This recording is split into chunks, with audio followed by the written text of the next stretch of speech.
अच्छा जी, अस्सलाम वालेकुम। मेरी आवाज़ और स्क्रीन क्लियर है आपके पास? जी सर।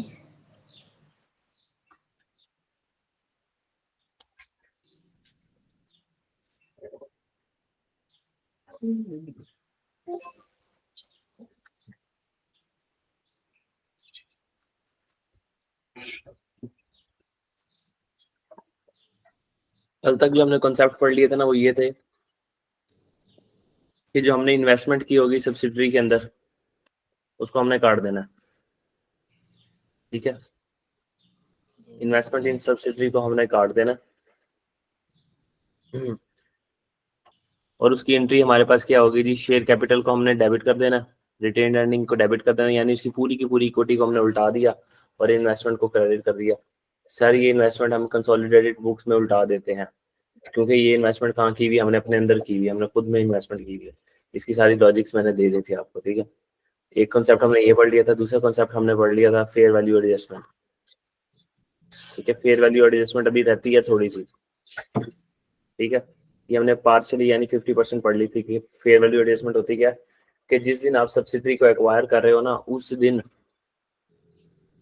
सब्सिडरी को जिस दिन एक्वायर कर रहे हो, आप किसी भी चीज को खरीदने जाते हो तो आप उस दिन ये देखते हो कि मार्केट में उसकी वैल्यू क्या है पड़ी। मोबाइल खरीदने जाते हो तो आप देखते हो कि भाई ये जो मैं नोकिया का मोबाइल लेने लगा हूँ, इस वक्त मार्केट में इसकी वैल्यू क्या है।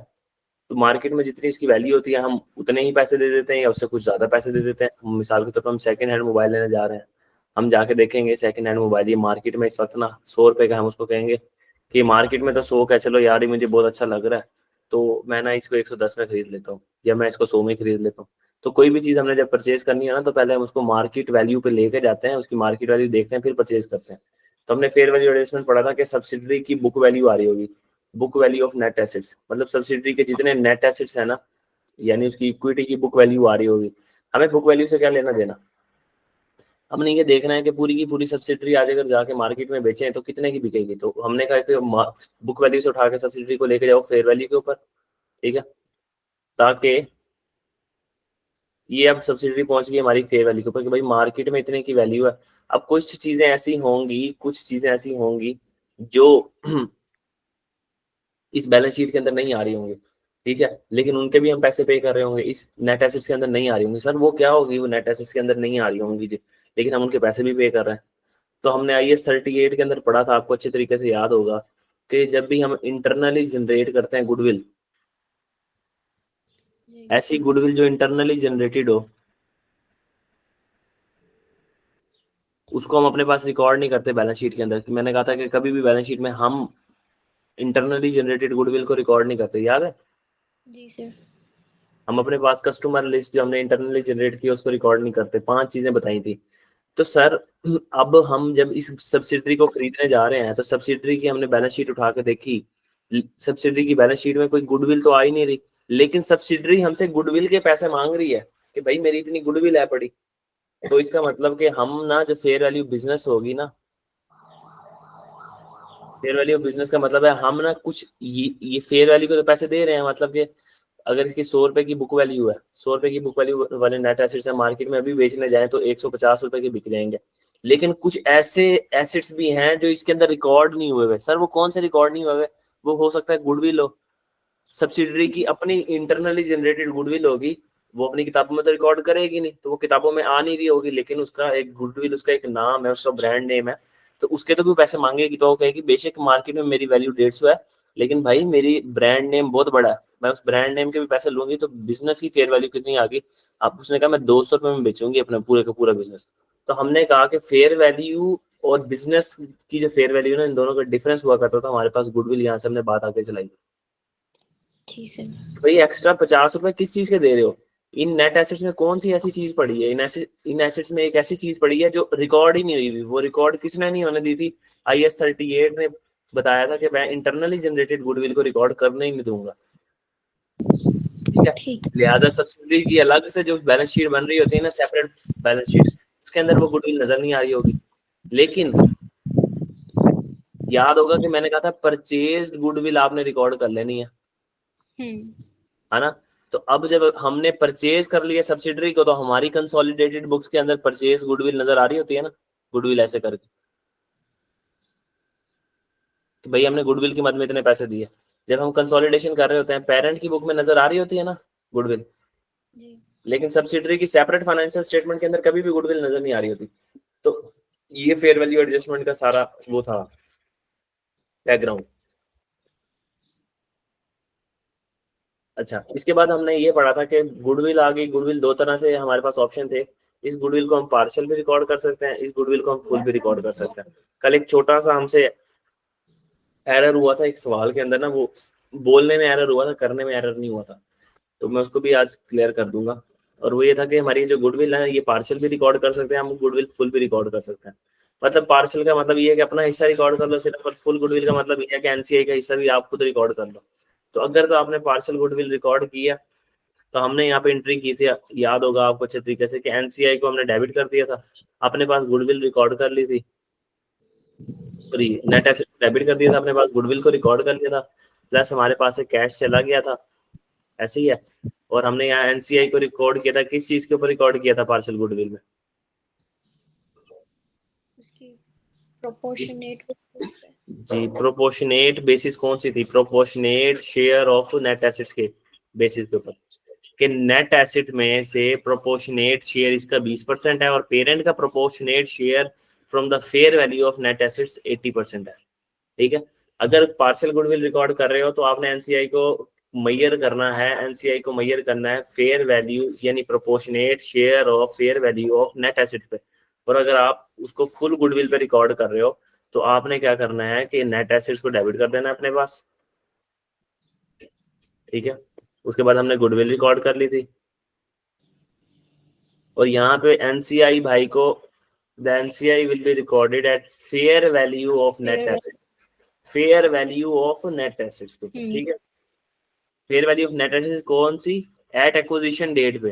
Fair value of net assets at acquisition date, acquisition date की जो फेयर वैल्यू थी उस दिन के ऊपर हमने बुक करना है, और यहाँ से हमारे पास से कैश चला गया था। तो ये दो मेथड थे गुडविल को रिकॉर्ड करने के। तो जहां हमने एरर किया था वो एरर था, ऊपर आते हैं और फिर हम अपनी अगली डिस्कशन की तरफ जाते हैं। पूरी कंसोलिडेशन में ना 3-4 टॉपिक्स हैं बस, मैक्सिमम 5 है, मैं आपको बता देता हूँ। उसी के इर्द गिर्द कंसोलिडेशन घूमती है। तो कंसोलिडेशन को रिवाइज भी आपने उसी सेंस में करना।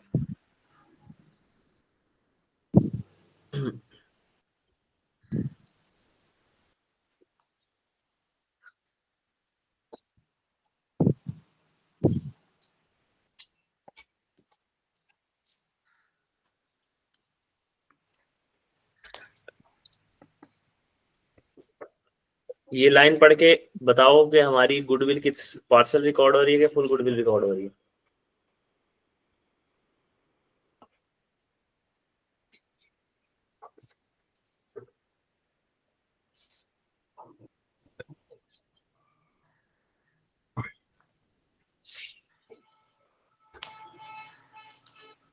बताओ पढ़ के जल्दी से। कौन सी लाइन? ये line the that share of fair value of net assets.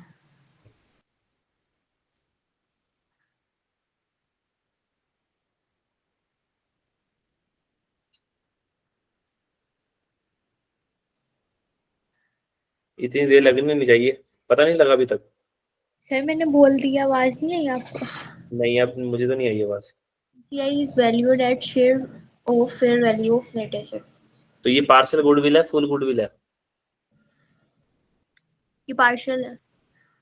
हाँ पार्शियल है। कल हमने इसको फुल कह दिया था गलती से, बाय मिस्टेक करनी। ठीक है। तो अपनी गलती को एडमिट कर लेना चाहिए बंदे को। ठीक और है ये सर। पार्शियल है, फुल नहीं है, क्योंकि उसने हमें फेयर वैल्यू ऑफ एनसीआई नहीं बताया हुआ एट एक्विजिशन डेट के ऊपर, कि एनसीआई की फेयर वैल्यू कितनी थी एक्विजिशन डेट के ऊपर। उसने हमें बताया एनसीआई वैल्यू करते हैं हम at share of fair value of net asset, share यानी proportionate share of fair value of net assets के ऊपर। तो ये कल जो हमारे पास 1,96,600 गुडविल निकली थी ना, वो हमारे पास पार्शियल गुडविल थी, अगर मुझे ठीक। फिगर सही याद आ रहा है तो। हाँ 1,96,600। ठीक है। तो सवालों की फिगर्स है, आपको भी अगर ऐसे याद होंगी ना तो इंशाल्लाह कंसोलिडेशन कभी भी भूलेगी नहीं। लेकिन अगर आप हवा करके उड़ा दोगे सवालों की फिगर्स को, तो फिर कोई मसला नहीं। संभाल भी उड़ जाएंगे, आप भी उड़ जाओगे।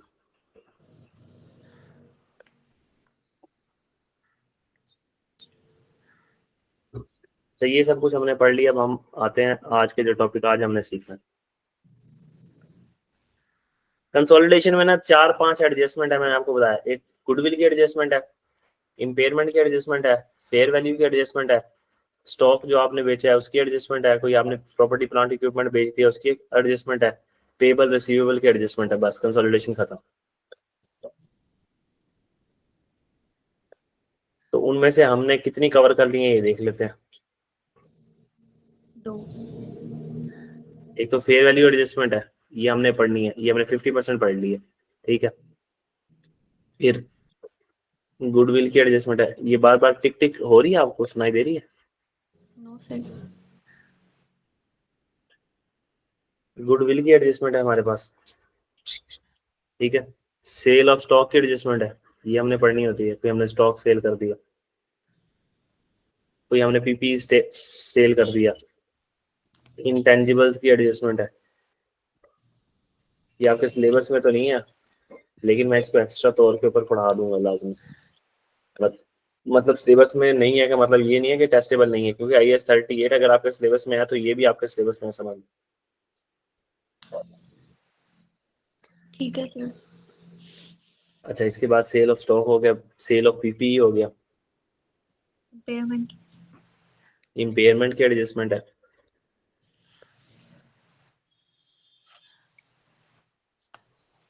और इंट्रा ग्रुप पेएबल रिसीवेबल की एडजस्टमेंट है। तो इसमें से ये हमने पढ़ ली, ये हमने पढ़ ली। कोशिश करते हैं आज ये और ये पढ़ लें, ठीक है। तो आ जाओ, कल तक इंशाल्लाह हमारी जो बैलेंस शीट अप्रोच है ना कंसोलिडेशन की, वो खत्म हो जाएगी। फिर हम आ जाएंगे पीएनएल अप्रोच के ऊपर। एक दिन पीएनएल अप्रोच पे लगेगा, एक दिन इसकी एक और डिस्पोजल ऑफ सब्सिडी पे लगेगा, और एक दिन एसोसिएट पे लगेगा। मतलब 4 दिनों में इंशाल्लाह हमारी ये विद प्रैक्टिस खत्म हो जाएगी। अच्छा, पहले मसला समझ लेते हैं, उसके बाद हम मसले का हल करते हैं। हम पढ़ने लगे इंट्रा ग्रुप पेएबल रिसीवेबल्स।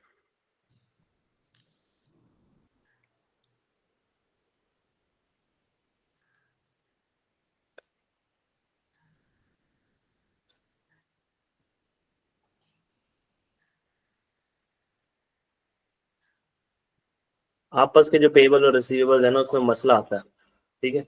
उसमें मसला क्या आता है?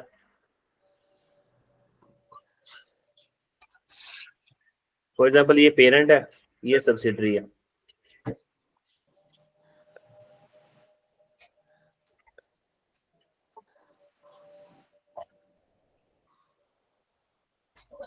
ये पेरेंट है, ये सब्सिडरी है। पेरेंट की किताबों में आ रहा है कैश 100 रुपीज का, ठीक है। सब्सिडरी ने ना लोन ले लिया 100 रुपए का पेरेंट से। पेरेंट ने क्या किया, ये 100 रुपए का लोन दे दिया, इसको यहाँ से कैश चला गया इसके पास से, और सब्सिडरी के पास कैश आ गया। सब्सिडरी की किताबों में कैश नजर आने लग गया, कितने का? 100 रुपए का। कैश एक एसेट होता है ना। जी सर। प्लस इसने यहाँ पे एक रिसीवेबल बुक कर लिया, कितने का? 100। 100 का रिसीवेबल बुक कर लिया। इसने यहाँ पे एक पेबल बुक कर दिया, कितने का? 100। 100 का। अगर अब आप ग्रुप के हिसाब से देखो ना, इसको एक मान के चलो, क्योंकि कंसोलिडेशन में दोनों एक है। अगर मैं ग्रुप के एसेट्स की बात करूं, तो कैश तो यहाँ से चला गया था, इसके पास 100 रुपए का कैश पड़ा हुआ है, और इसके पास 100 रुपए का रिसीवेबल है। तो एसेट्स कितने के नजर आ रहे होंगे ग्रुप के? 200 रुपए के। और लाइबिलिटी कितने की नजर आ रही है ग्रुप की? 100 रुपए की। तो क्या ये सही है? नहीं सर, ये तो ऐसे ही है जैसे हमने एक जेब में से 100 रुपए निकाला, दूसरी जेब में 100 डाल दिया। है तो सिर्फ वही 100। पूरे ग्रुप के हिसाब से देखो, आपके पास वही 100 रुपए है। कौन सा रिसीवेबल और कौन सा कैश? एक वही 100 रुपए, या तो आप उसको कैश मान लो, या तो उसको आप रिसीवेबल मान लो, ठीक है। लेकिन आपके एसेट तो 200 के नजर आ रहे हैं। 100 रुपए का कैश इधर नजर आ रहा है, और इधर एक 100 रुपए का रिसीवेबल नजर आ रहा है। भाई है तो एक 100 रुपए है सिर्फ, और इधर 100 रुपए की लाइबिलिटी नजर आ रही है। तो यहाँ पे हमारे एसेट साहब ओवरस्टेट हुए पड़े हैं। तो हम क्या करते हैं, आपस के जो पेएबल रिसीवेबल है ना, ग्रुप के हिसाब से देखो तो ना भाई हमारी ये, ना कोई हमारी लाइबिलिटी है 100 रुपए की, ना हमारा कोई रिसीवेबल है 100 रुपए का। क्यों? इस ग्रुप के अंदर यहाँ से कैश आया और इसकी जेब में चला गया। कौन सा पेएबल अपने आप को, कौन सा पेएबल और अपने आप को कौन सा रिसीवेबल? क्या अपने आप को कोई लाइबिलिटी है? मैं अपनी एक जेब में से नोट निकालूं और दूसरे में डालूं, मैं कहूँ कि इस जेब ने पेएबल है और वो जेब रिसीवेबल है, तो ये लाइबिलिटी किसको पे करनी है? खुद को। तो ये लाइबिलिटी कंसोलिडेटेड बुक्स के हिसाब से तो गलत है, ये लाइबिलिटी होनी नहीं चाहिए। ग्रुप का एसिड कितने का है सर? ग्रुप का एसिड 100 रुपए का है, वो 100 रुपए का कैश पड़ा है आपके पास, दोनों के पास 100 रुपए ही है, बेशक आपने उठा के दूसरे को दे दिया। अगर हम यूं ही बात करें, एक ये मियाँ है और एक ये बीवी है, ठीक है, मियाँ ने 100 रुपए दे दिया अपनी, ये बीवी को दे दिया, ये मियाँ साहब है, इन्होंने 100 रुपए अपने बीवी को दे दिया, ठीक है। अब इनके पास कुछ भी नहीं है, इन्होंने अपने पास रिसीवेबल की एंट्री कर ली कि मैंने बीवी से 100 रुपए रिसीव करने। अब हम कहें मियाँ बीवी के पास कितने पैसे हैं? 100। 100 रुपया। ये तो नहीं कहेंगे कि रिसीवेबल इसने 100 का बुक किया हुआ और इसके पास कैश पड़ा हुआ है 100 रुपए का, तो मियाँ बीवी के टोटल एसेट्स 200 रुपए के हैं। No sir. पूरे मियाँ बीवी के पास 100 रुपए के एसेट है, और लाइबिलिटी कौन सी भाई? जब आपस में ही आप पूरे सिस्टम को एक समझ रहे हो, दोनों एंटिटीज को एक समझ रहे हो, तो कौन सी लाइबिलिटी? लाइबिलिटी तो टूवर्ड्स अदर होती है ना, तो हमने किसको देनी? तो यहाँ से ना एक मसला आ गया कि आपस में जो लेन देन अगर करोगे ना, तो एसेट्स जो है ना, आपस में एक रिसीवेबल बुक हो जाएगा और एक पेबल बुक हो जाएगा, जो खामखा नहीं होना चाहिए। तो आपस के जो पेबल रिसीवेबल है ना, उनको हमें उल्टा देना है, ठीक है। इंट्रा ग्रुप पेबल रिसीवेबल्स को उल्टा देना है, कैंसिलेशन की एंट्री कर देनी है हमने, और वही वो क्या होगी, हमने पेबल को डेबिट कर देना है कि भाई कहो कि तुम्हारा आपस में लेना देना कोई नहीं है, पेबल डेबिट, रिसीवेबल क्रेडिट, आपस में लेन देन खत्म कर दो। ठीक हो गया? जी सर। तो ये पेबल रिसीवेबल की एंट्री होगी। अब मसला ये आता है यहाँ पे, ये बात यहाँ तक रुकती नहीं है, ऐसे आए तो बहुत ही आसान बात है, लेकिन जिंदगी इतनी आसान नहीं है ना।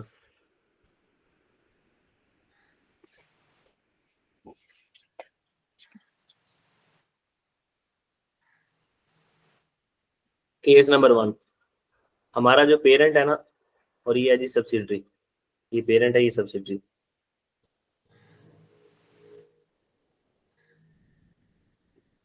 पेरेंट जो, पेरेंट की किताबों में आ रहा है रिसीवेबल, अच्छा मैं इसको REC लिख देता हूँ, REC का मतलब रिसीवेबल है, ठीक है। पेरेंट की किताबों में रिसीवेबल नजर आ रहा है 100 रुपए का, और सब्सिडरी कह रही है कि भाई वाकई मैंने भी 100 रुपए ही पे करना है, मैंने भी 100 रुपए पे करना है, हाँ हाँ मैंने 100 पे करना है।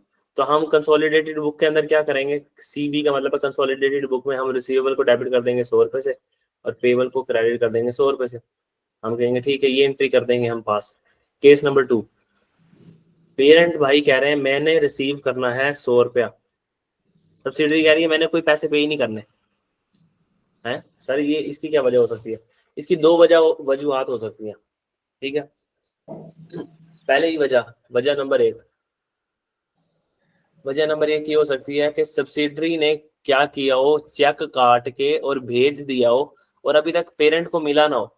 सब्सिडरी ने जब चेक काट के लिख के भेज दिया हो और पेरेंट को अभी तक ना मिला हो, तो इसका मतलब है वो कैश रास्ते में कहीं रुका हुआ है, इन ट्रांजिट हुआ पड़ा।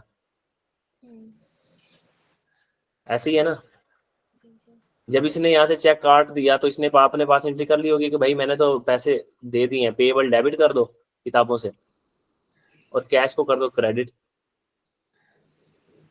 इसने अपने पास एंट्री कर दी होगी सेपरेट बुक्स के अंदर, ऐसे ही है कि नहीं? जी सर। तो सब्सिडरी ने ये काम कर दिया होगा, लेकिन पैसे इसके तक पहुंचे ही नहीं है, तो इसने जब तक पहुंचेगा नहीं तो ये अपने पास से रिसीवेबल खत्म नहीं करेगा। तो ऐसी सिचुएशन आ सकती है कि सब पेरेंट कहे कि मैंने 100 रुपया लेना है, सब्सिडरी कहे कि मैंने कुछ भी नहीं देना। तो उसकी एक वजह हो सकती है कैश इन ट्रांजिट, यानी सब्सिडरी ने पैसे दे दिए हो, चेक काट के भेज दिया हो, चेक अभी तक उसका कोई किसी इधर कहा था किसी PN को कि भाई ये जाके चेक पकड़ा के आओ पेरेंट को, और वो PN अपनी मशूक के साथ डेट पे निकल गया, और वो 3-4 दिनों के लिए मरीज पहुंच गया, और वो 4-5 दिन बाद आएगा तो पेरेंट को ये चेक मिलेगा, तो जब चेक मिलेगा तो वो अपने पास रिसीवेबल खत्म करेगा किताबों से। ठीक है सर। ठीक है, मशूक को छोड़ो, उसको को अपनी फैमिली के साथ वो फैमिली ट्रिप पे चला गया, तो वो अपने पास रिसीवेबल खत्म इस दिन करेगा। तो सर अब यहाँ पे मसला ये आ रहा है कि एक की किताबों में रिसीवेबल नजर आ रहा है और दूसरे की किताबों में कोई पेएबल नजर नहीं आ रहा। तो भाई जिसकी किताबों में आपस के पेएबल रिसीवेबल को उल्टाना होता है ना हमने, तो पेएबल तो कोई है ही नहीं, तो क्या उल्टा है, लेकिन रिसीवेबल नजर आ रहा है किताबों के अंदर। रिसीवेबल को खत्म कर दो, हम कहेंगे रिसीवेबल को खत्म कर देंगे किताबों में से, खत्म कर दिया हमने रिसीवेबल को, 100 से हमने खत्म कर दिया, और हम अपने पास कैश इन ट्रांजिट एसिड के तौर पे बुक कर लेंगे कि कैश इन ट्रांजिट, रस्ते में पैसे हैं पड़े भाई, ये रस्ते में, ठीक है। ठीक है, कैश इन ट्रांजिट हमारा एसिड होता है,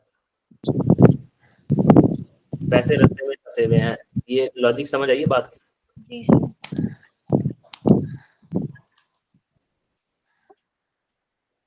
अच्छा जी, ये तो कैश इन ट्रांजिट थी। अच्छा, फिर तीसरे नंबर पे केस आता है हमारे पास, हमारा जो पेरेंट है ना, वो कहे कि मैंने 100 रुपये लेना है और सब्सिडरी कहे कि मैंने कोई पैसे नहीं देने।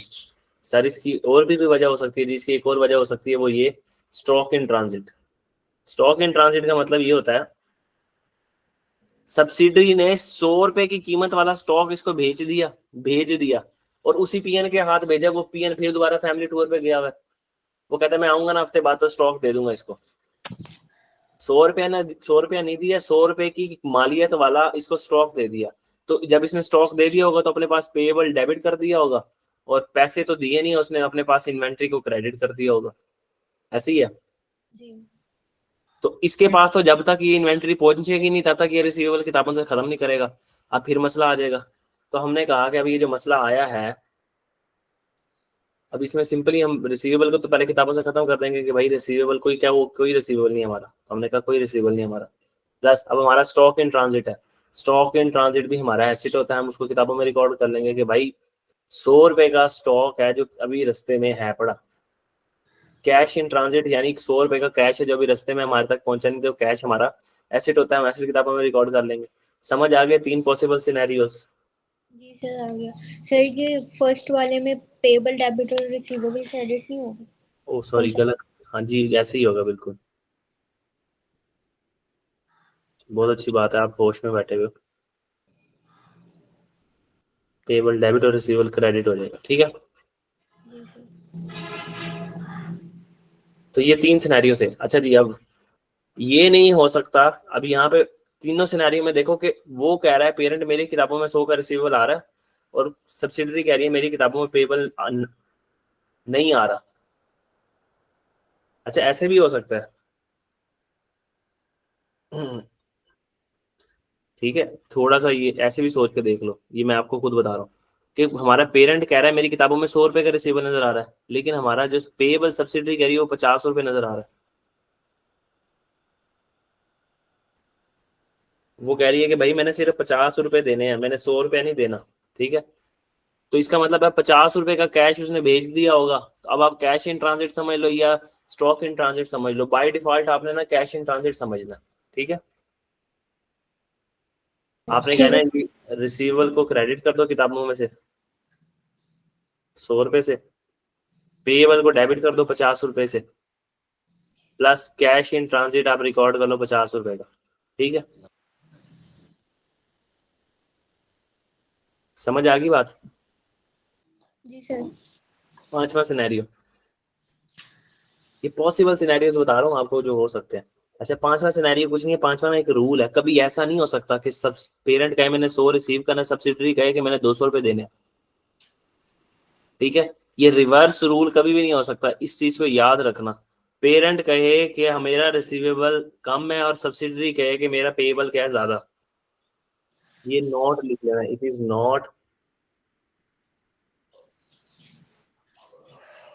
आपके लेवल पे ये पॉसिबल नहीं है, it is not possible that. हमारे लेवल पे नहीं है या पॉसिबल ही नहीं है? क्यों, पॉसिबल तो होगा, क्यों नहीं होगा। लास्ट टाइम वो कह रहा होगा मैंने इतने लेने, वो कह रहा इतने देने। सर ऐसा जो पैसे आते किसको नहीं अच्छा लगता? अब वही ना, किसको नहीं अच्छा लगता। पेरेंट्स का रिसीवेबल कम नहीं हो सकता सब्सिडरी के पेबल से।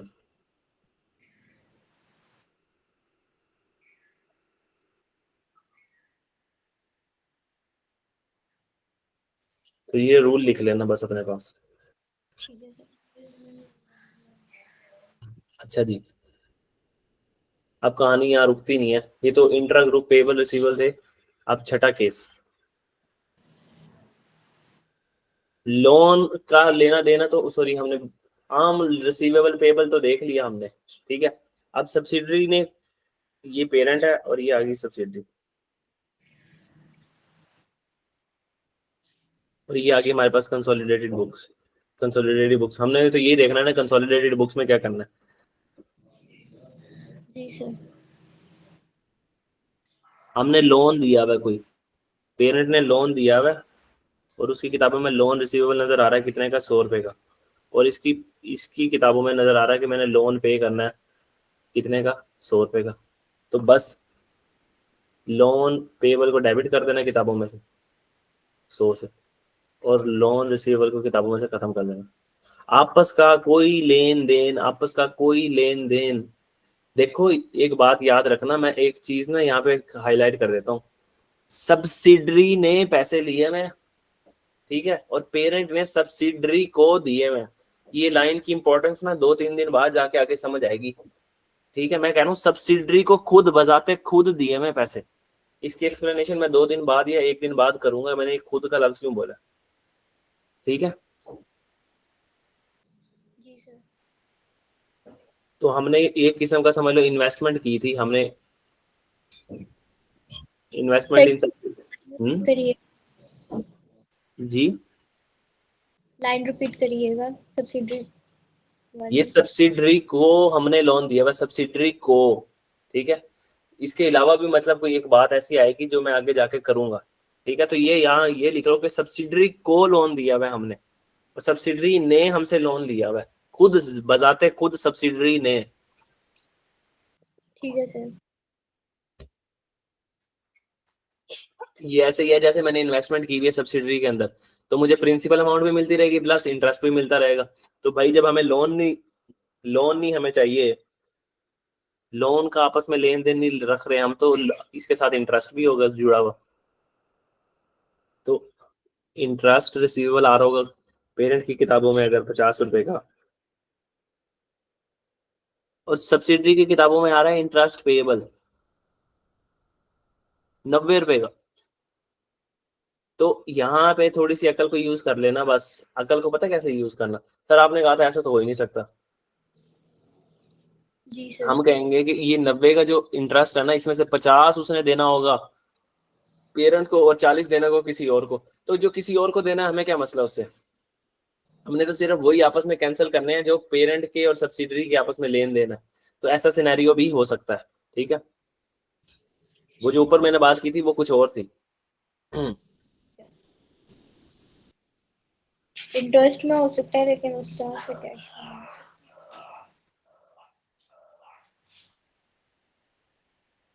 ये किसी भी सिनेरियो में केस हो सकता है, अगर पेरेंट की किताबों में आ रहा है ना इतने का रिसीवेबल नजर, मतलब वो स्पेसिफिकली लिख के दे देना कि पेएबल, सब्सिडरी कह रही है कि मेरा 200 रुपए का पेएबल है पेरेंट को, और पेरेंट कह रहा है मेरा तो सिर्फ 100 रुपए का रिसीवेबल है, तो ये सिनेरियो नहीं आएगा।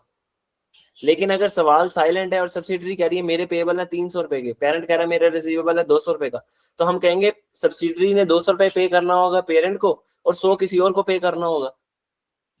ठीक है। नॉर्मल अजम्पशन ये लेके चलनी है, ठीक है। ठीक है सर। तो यहाँ पे हमारा सीन ये हमने लिख लिया कि भाई अब हम यहाँ से क्या खत्म करेंगे, इंटरेस्ट पेबल को खत्म करेंगे। इंटरेस्ट पेबल कितना, जितना उसकी किताबों में, पेरेंट की किताबों में रिसीवेबल नजर आ रहा है। पेरेंट को माई बाप मानना है आपने, पेरेंट जितना कह रहा है ना मैंने लेना है बस, सब्सिडरी ने भी उतना ही कहना है भाई मैंने इतना ही देना है। सब्सिडरी की यहाँ से इसको इंटरेस्ट पेबल को डेबिट कर देंगे और इंटरेस्ट रिसीवेबल को खत्म कर देंगे किताबों से।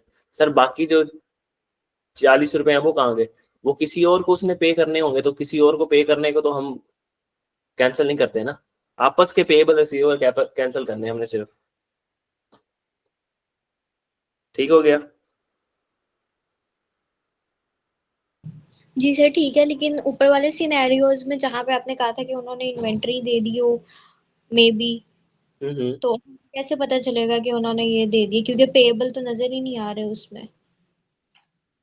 आपको कैसे पता चलेगा कि ऊपर उसने इन्वेंट्री वाला सीन है, कैश इन ट्रांजिट वाला सीन है, या फिर दूसरा सीन है? ऐसे ही है। जी तो अभी सवाल करेंगे ना, पता लग जाएगा। ठीक है सर। अब 8वां सिनेरियो, ये पेरेंट कह रहा हो कि मुझे डिविडेंड रिसीवेबल है कोई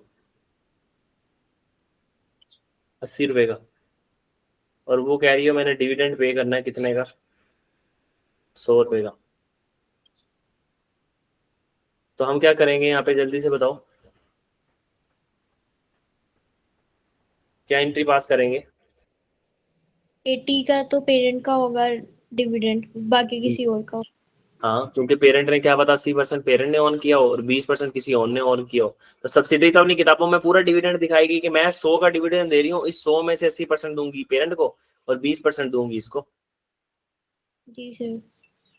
तो हम कोई भी डिविडेंड पेएबल रिसीवेबल को कैसे खत्म करेंगे? हम कहेंगे डिविडेंड रिसीवेबल खत्म हो जाए किताबों में से। कितने से? 80 से। पेरेंट को माई बाप मानना, ठीक है सर। डिविडेंड पेएबल डेबिट कर दिया। तो ये पॉसिबल सिनेरियोज मैंने आपको बता रहा हूँ। इससे ज्यादा सिनेरियो ना आपके लेवल पे नहीं टेस्ट कर सकता हूँ। मैक्सिमम सिनेरियोज बता रहा हूँ मैं आपको। Okay sir. अगर हमने पूरे की पूरी सब्सिडरी ऑन की हुई है, हमने इन्वेस्टमेंट इन शेयर्स की है, पूरी सब्सिडरी ऑन की हुई है 100%, तो बस वही वाला सीन जो हम करते होते हैं। पहली लेक्चर का पहला सवाल था, याद होगा आपको, हमने 100 रुपए की इन्वेस्टमेंट पूरी सब्सिडरी खरीदी हुई है। तो मैंने कहा था, इसकी किताबों में क्या नजर आ रहा होगा कि इसने मुझे किसी ने खरीदा हुआ है। इन्वेस्टमेंट उसकी। इसके पास शेयर कैपिटल आ रहा होगा 80 रुपए का, और रिटेन जी अर्निंग्स आ रही होंगी 20 रुपए की। हमने कहा था कि भाई इसको खत्म करने के लिए शेयर कैपिटल को डेबिट कर दो। ये मैंने सिर्फ डेबिट क्रेडिट नहीं लिखा, मैंने सिर्फ लिख के बताया कि इसकी ये शेयर कैपिटल की वैल्यू है और ये 20 रुपए की ये है। जब आप ठीक है किसी सर। कंपनी को खरीदते हो तो आप उसकी इक्विटी खरीद लेते हो। इसकी इक्विटी में 80 रुपए का शेयर कैपिटल था, 20 की रिटेन अर्निंग थी।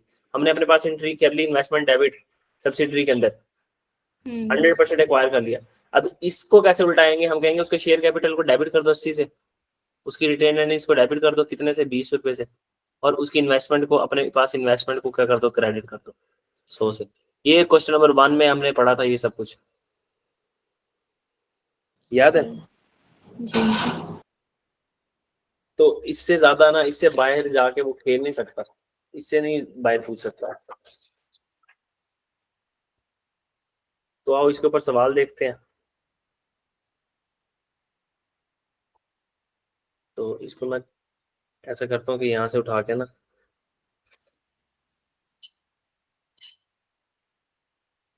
साइड पे ले जाता हूँ ताकि हमारे पास थोड़ी जगह बच जाए।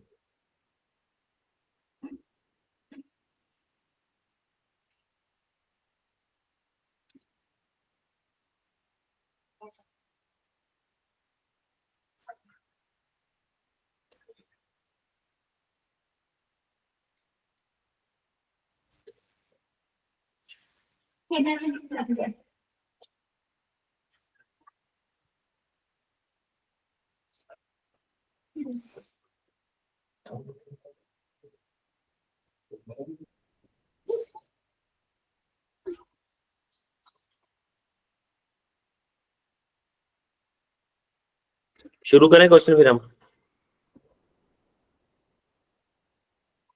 जी सर। आपकी आवाज एकदम स्लो होगी। जी सर करें स्टार्ट।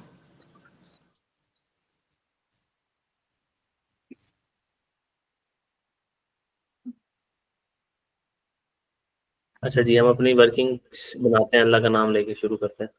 वर्किंग नंबर 1 हमारे पास आ जाएगी नेट एसेट्स की।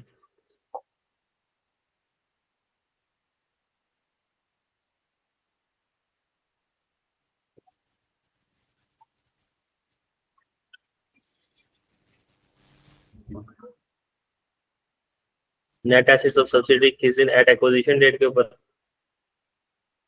और एट रिपोर्टिंग डेट।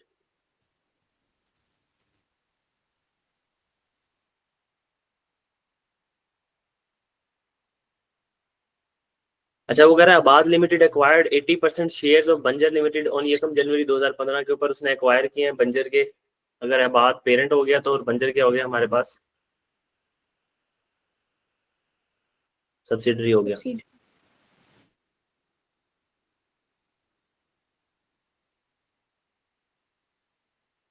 तो आबाद लिमिटेड ने 1 जनवरी 2015 को एक्वायर किए हैं share. The statement of financial statement 2016 की हम बना रहे हैं, यानी दूसरे साल की हम कंसोलिडेटेड फाइनेंशियल स्टेटमेंट बना रहे हैं।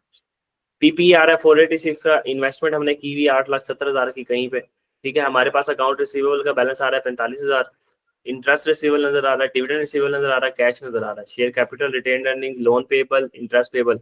यहाँ इंटरेस्ट रिसीवेबल नजर आ रहा है, यहाँ इंटरेस्ट पेबल नजर आ रहा है, यहाँ डिविडेंड रिसीवेबल नजर आ रहा है, यहाँ डिविडेंड पेबल नजर आ रहा है। ठीक है। अच्छा, उसके बाद बंजर की retained earning at date of acquisition पे थी 1,50,000। Account receivable of Abad limited include 24,800। अच्छा, ये आगे जाके पढ़ते हैं। तमाम इंटरेस्ट और इनकम इवनली अक्रूड है। बंजर ने has not paid the dividend, अभी तक डिविडेंड पे नहीं किया, इसी वजह से तो डिविडेंड पेबल रिसीवेबल नजर आ रहा है। अगर पे कर दिया होता तो पेबल रिसीवेबल नजर ना आ रहा होता। ठीक है, वो कह रहे हैं investment of Abad include 3,60,000 given as a loan to the Banjar. अच्छा,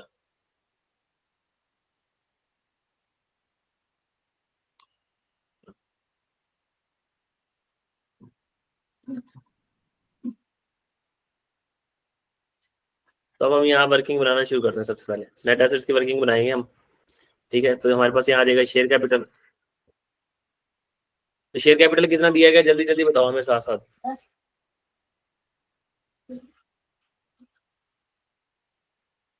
शेयर कैपिटल कितना दिया गया सब्सिडी का? ये एकदम शून्य हो जाते हो। 2 लाख। हाँ, तो बताया करो ना जल्दी जल्दी। 2 लाख सब्सिडी का शेयर कैपिटल रिपोर्टिंग डेट पे भी कितना होगा? 2 लाख। उसके बाद क्या आता है? Retain earning.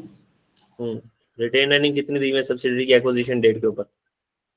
बंजर की retained earning at date of acquisition 1,50,000। ठीक है, और रिपोर्टिंग डेट के ऊपर कितनी दी हुई है जल्दी सिक्स से? लाख 40,500। 6,48,500। इसके अलावा यहाँ पे क्या आता है और अभी तक जो आपने पढ़ा एसेट। है इस अगर वर्किंग में? कोई और अगर कोई इस एसेट की वैल्यू इंक्रीज होती है तो वो आती है। उसका नाम क्या कहते थे उसको हम? उस एडजस्टमेंट को क्या कहते थे? सर। ये अल्लाह मुझे माफी दे दे, फेयर वैल्यू एडजस्टमेंट आती होती है इधर के नहीं आती? जी सर, सॉरी। तो कोई फेयर वैल्यू एडजस्टमेंट आपको किताब में नजर आई है सवाल के अंदर? नहीं नजर आई? नो। तो इसका टोटल कर लो बस, और इसके अलावा यहाँ पे नहीं। कुछ नहीं आना।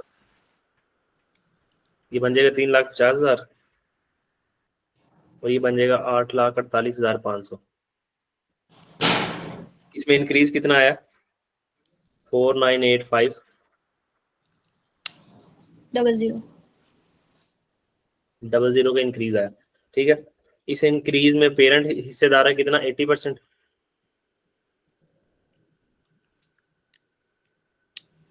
और वो बनता है 39। 3,98,800। 800। और इसमें हमारा जो एमसीआई हिस्सेदार है वो कितने परसेंट हिस्सेदार है? 20%। तो वो कितना बनता है? 99,700। 99,700। ऐसे जल्दी जल्दी जवाब दिया करो, सो ना जाया करो। वर्किंग नंबर 2 किस चीज की होती है हमारी? पता गूगल। नहीं, है ना? नहीं सर, पर पता है सर, पर मैंने बोलना नहीं क्योंकि मेरे होंठ डेप्रिशिएट हो जाएंगे। गुडविल किस चीज का डिफरेंस होती है? क्या सर? गुडविल किस चीज का डिफरेंस होती है? Fair value of net assets और फेयर वैल्यू ऑफ होमवर्क नहीं किया हुआ आपने? ये मुझे सर साफ की कंसिडरेशन।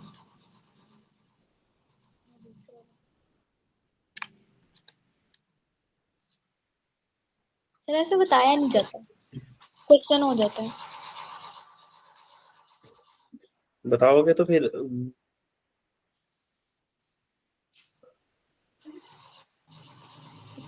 शो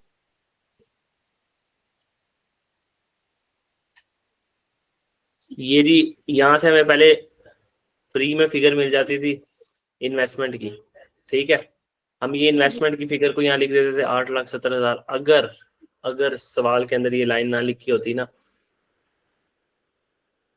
ये सवाल में ये लाइन ना लिखी होती जो भी हम पढ़ के आए हैं, और वो लाइन क्या है कि इन्वेस्टमेंट इन्वेस्टमेंट ऑफ आबाद, आबाद की जो इन्वेस्टमेंट है उसके अंदर पड़ा है 3,60,000 रुपए का लोन जो हमने बंजर को दिया है। इस 8,70,000 के अंदर 3,60,000 रुपए ऐसा है जो हमने लोन के तौर पे दिया है। तो कभी आप कोई चीज लोन के ऊपर देते हो ना, तो आप याद रखना, आप पता है क्या करते हो अपने पास, लोन रिसीवेबल डेबिट करते हो ना, कि मुझे इस जी बंदे से लोन रिसीवेबल डेबिट है और कैश क्रेडिट। ये लोन रिसीवेबल ना एक तरह की इन्वेस्टमेंट है आपकी। अभी बच्चों वाली एंट्री जब आप सीखते थे ना, तब आप ये सीखते होते थे, लेकिन आगे जाके जब आप आओगे ना, तो आपको पता लगेगा कि आप लोन रिसीवेबल नहीं, आप यहाँ पे करोगे इन्वेस्टमेंट डेबिट, कि मैंने एक किस्म की इन्वेस्टमेंट की है किसके अंदर, अपनी सब्सिडी में। सब्सिडी में, और इस इन्वेस्टमेंट के बदले मुझे सूद भी मिलता रहेगा और प्रिंसिपल अमाउंट भी मिलती रहेगी। तो मैं यहाँ पे जब मुझे सूद मिलेगा तो मैं एंट्री कर लूंगा इंटरेस्ट एक्सपेंस, एक्सपेंस थोड़ी मेरे रिसीवेबल। लिए, इंटरेस्ट, हाँ इंटरेस्ट रिसीवेबल डेबिट और इंटरेस्ट इनकम क्रेडिट, ठीक है। तो ये सिनेरियो होता है, इस वजह से वो 3,60,000 ना उसने वहां उसके अंदर लिख दिया। तो हमने कहा भाई आपस के लोन पेएबल और रिसीवेबल तो हम कैंसिल आउट कर देते हैं, ठीक है। तो अब हमें तो यहाँ चाहिए थी वो इन्वेस्टमेंट जिस जिस जो एक्विजिशन डेट के ऊपर पैसे दे के हमने सब्सिडी को खरीदा था। तो वो तो 8,70,000 में से 3,60,000 माइनस करो तो तब आएगी ना, क्योंकि 3,60,000 का लोन दिया हुआ है आपने, तो वो बनेगी इन दोनों का डिफरेंस 5,10,000। तो ये वो कंसिडरेशन है जो हमने पे की थी सब्सिडी को अक्वायर करने के लिए। तो आहिस्ता आहिस्ता चीजें जो है ना मजेदार होती जाएंगी। कॉम्प्लिकेटेड। हर सवाल से आपने समझना है और हर सवाल के ट्रीटमेंट्स को याद रखना है कि अच्छा अब सवालों में ऐसी चीज भी पूछ सकता है वो, सवाल में ये भी कर सकता है वो। जी सर। तो ये समझ आ गई ना, ये किस चीज का डिफरेंस आया, 8,70,000 जी माइनस 5,10,000 का difference। नहीं। अच्छा, इस वजह कंसिडरेशन में से अब हम क्या करेंगे, अब हमने ये देखना है कि गुडविल पार्शियल रिकॉर्ड होती है कि गुडविल फुल रिकॉर्ड होती है। अगर गुडविल तो पार्शियल रिकॉर्ड होती है तो हम यहाँ लिखेंगे share of fair value of net assets, और अगर गुडविल फुल रिकॉर्ड होती हुई तो हम यहाँ पे क्या लिखेंगे, एनसीआई की फेयर वैल्यू, एनसीआई की सर फेयर वैल्यू। जी 70,000 से 3,60,000 माइनस करना है। आपने 5,10,000 कर दिया। 5,10,000 कर दी, 3,70,000 कर दी, ये लो। अच्छा अब ये देखो कि हमारी फेयर वो किसके ऊपर एनसीआई वैल्यू होती है। अगर एनसीआई सवाल साइलेंट हो ना, तो याद रखना NCI proportionate share of net assets के ऊपर वैल्यू होती है, क्योंकि सवाल के अंदर फेयर वैल्यू ऑफ एनसीआई तो दी भी नहीं, तो हम उसको एज्यूम नहीं कर सकते कुछ भी। ठीक है तो सर। फुल गुडविल के लिए तो फेयर वैल्यू ऑफ एनसीआई देनी पड़ेगी उसको, जो कि नहीं दी हुई सवाल में। तो हम यहाँ पे सिंपली क्या करेंगे, हम कहेंगे share of fair value of net net asset. Assets. तो एक्विजिशन डेट पे उसकी फेयर वैल्यू कितनी थी नेट एसेट्स की, share of fair value of net assets, net assets की फेयर वैल्यू थी 3,50,000, और उसमें हमारा शेयर कितना है जी, 80%। वो बन जाएगा 2,80,000, और ये हमारे पास आ जाएगा 2,30,000।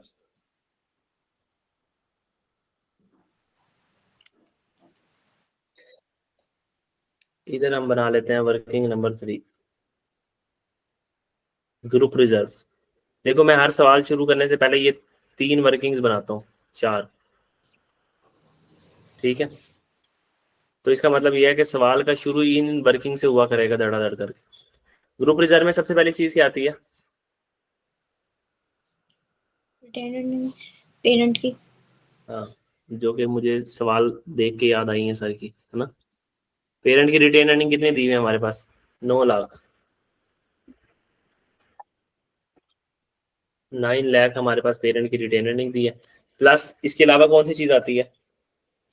फिर वो जो हमने की है वो जो, ये ऐसे ना क्या करो, ऐसे याद रखा करो, post acquisition of subsidiary.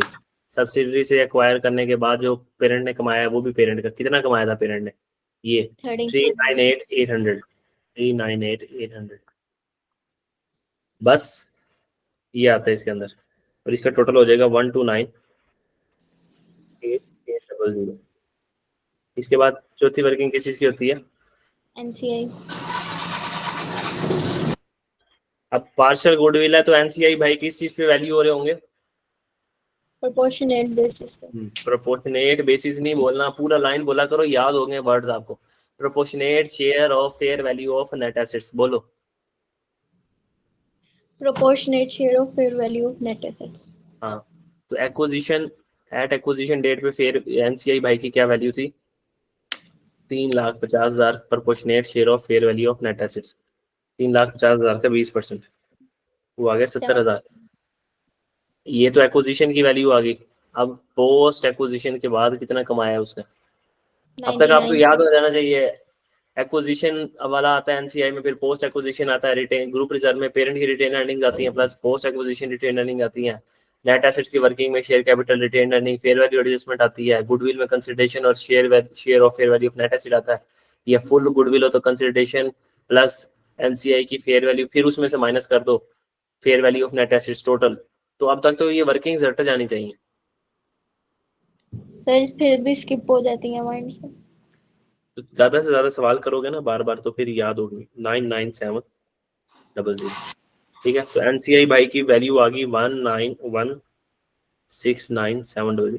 Sir यहाँ से हमें एक बात का अंदाजा हुआ कि पेएबल रिसीवेबल जितने भी हों उनका इन 4 वर्किंग के ऊपर कोई फर्क नहीं पड़ना। देखा सवाल के अंदर धड़ाधड़ पता नहीं कितने दुनिया जहान के पेएबल रिसीवेबल दिए हुए थे उसने हमें। अभी तो हम बैलेंस शीट बनाएंगे तो हमें पता लगेगा ना। तो बैलेंस, यहाँ से इन्वेस्टमेंट एक के कंक्लूजन जी। फर्क पड़, कंसीडरेशन के अलावा और कहीं नहीं फर्क पड़ रहा। हाँ, इन पेएबल रिसीवेबल का इन 4 वर्किंग में कहीं पे भी ना ज्यादा अमल दखल नहीं रहा।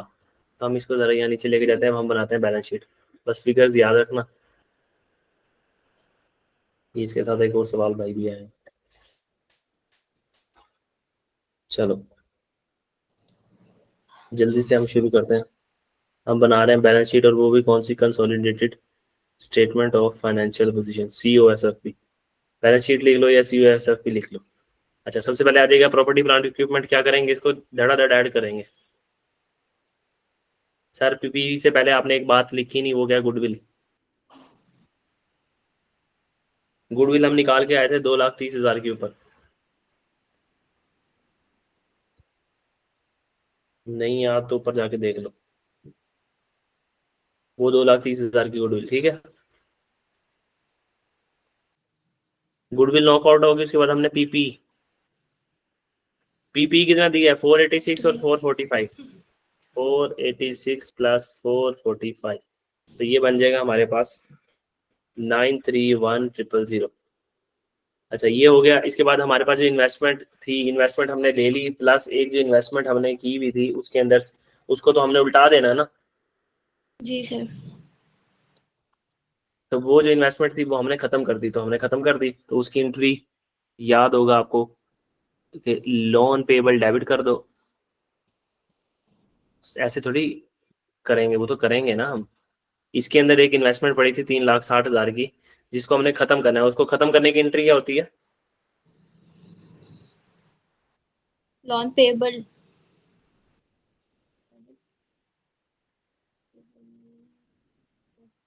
पता नहीं सर। उसको खत्म करने की एंट्री पता नहीं क्या होती है।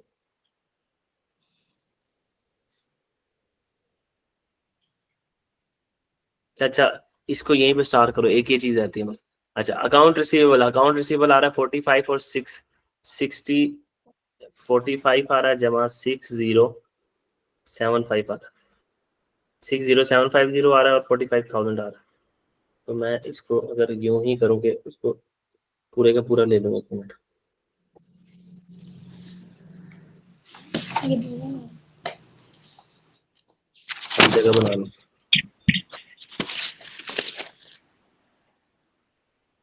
फोर 445,000, ठीक है। अब हमारे पास आगे receivables, account receivable. Account receivable पहले तो ऐसे ही लिख लेने आपने ना, बिल्कुल जैसे आपको पता ही नहीं है इसके अंदर कोई चीज है या नहीं है। अकाउंट रिसीवेबल कितने आ रहे हैं जी? 45,000 प्लस 60750। अब आपस के कोई पेएबल रिसीवेबल है, ये चेक कर लेना है। आपस के पेएबल रिसीवेबल है, हम नीचे आए तो हमें पता लगा कि अकाउंट रिसीवेबल ऑफ आबिद, उसके अंदर पड़े हैं 24,800 रुपए, 24,800 रुपए। whereas the same appearing in the books of Banjar at 16,400। ठीक है। आबिद कह रहा है कि मेरे पेरेंट कह रहा है मेरे रिसीवेबल है 24,800, वो कह रहा है मेरा पेबल है 16,400 रुपया। तो क्या करेंगे जल्दी से बताओ। सर रिसीवेबल में इसमें इंटरेस्ट भी होगा ना? इतनी डीप डाउन ना जाओ, सिर्फ सिंपल अकाउंट रिसीवेबल को बता रहा है वो, loan payable receivable interest payable receivable की बातें नहीं कर रहा। अकाउंट रिसीवेबल और इंटरेस्ट रिसीवेबल के हेड अलग बने हुए ना, ये देखो अकाउंट रिसीवेबल का हेड अलग बना हुआ, इंटरेस्ट रिसीवेबल का हेड अलग बना हुआ, तो उनको मिक्सअप ना करो, सादे अकाउंट रिसीवेबल की बात करो सिर्फ। तो उसमें से माइनस कर देंगे। तो क्या एंट्री करेंगे? एक बंदा कह रहा है मैंने लेना है 24,800, पेरेंट कह रहा है मैंने 24,800 लेना है, तो रिसीवेबल को क्या करेंगे? क्रेडिट कर देंगे कितने से? 24,800 से। पेबल पेबल जितना पड़ा है उतने से डेबिट कर देंगे, कितने से? 16,400 से। तो इन दोनों का डिफरेंस क्या होगा? कैश इन ट्रांजिट बताया था कि नहीं बताया था? सर ऊपर कहीं नहीं लिखा होगा कि ऐसे? ठीक है। कुछ नहीं समझ आ रहा तो पूछ लो।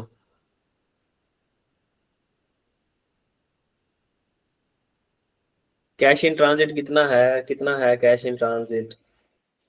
सर 8400।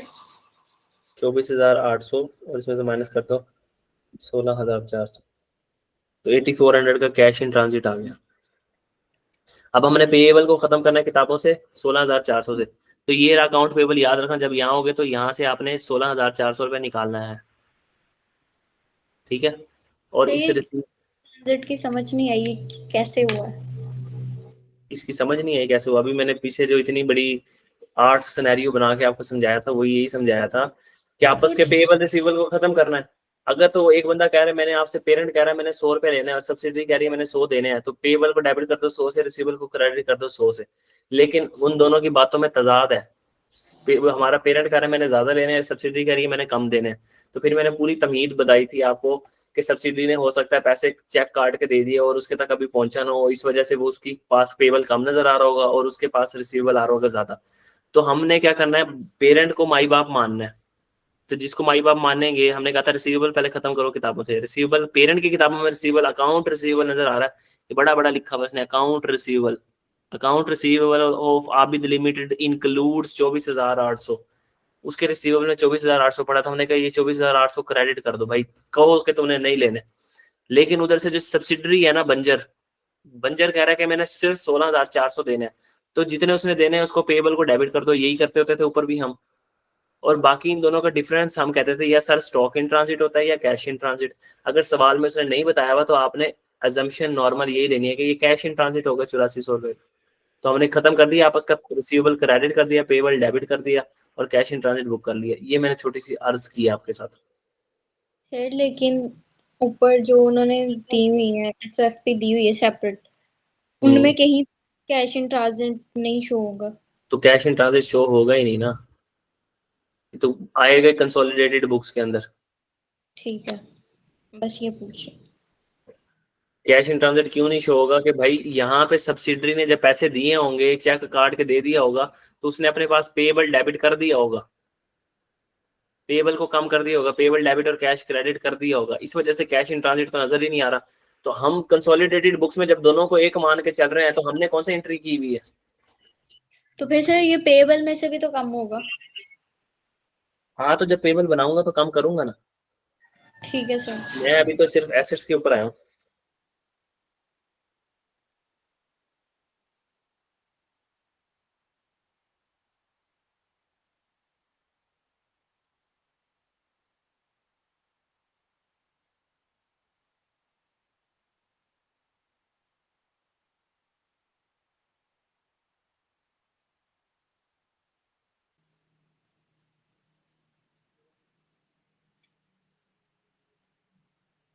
जरा 1 मिनट रुकना।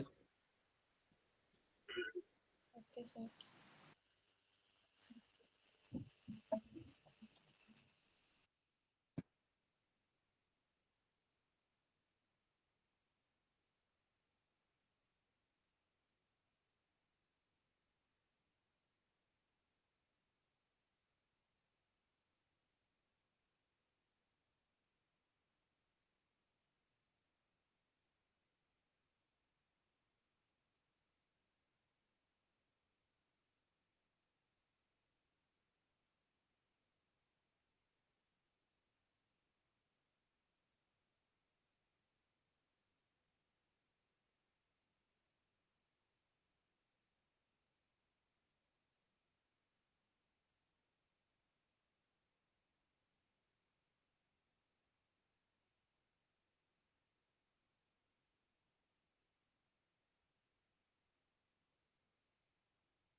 अच्छा जी, आवाज़ आ रही है मेरी?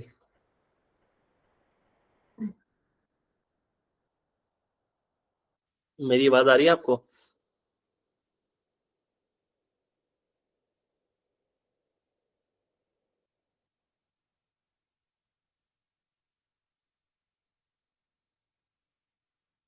मेरी आवाज़ आ रही है आपको?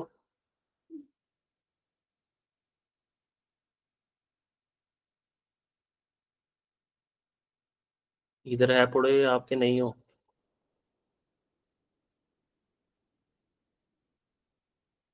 मुझे आपकी आवाज़ नहीं आ रही।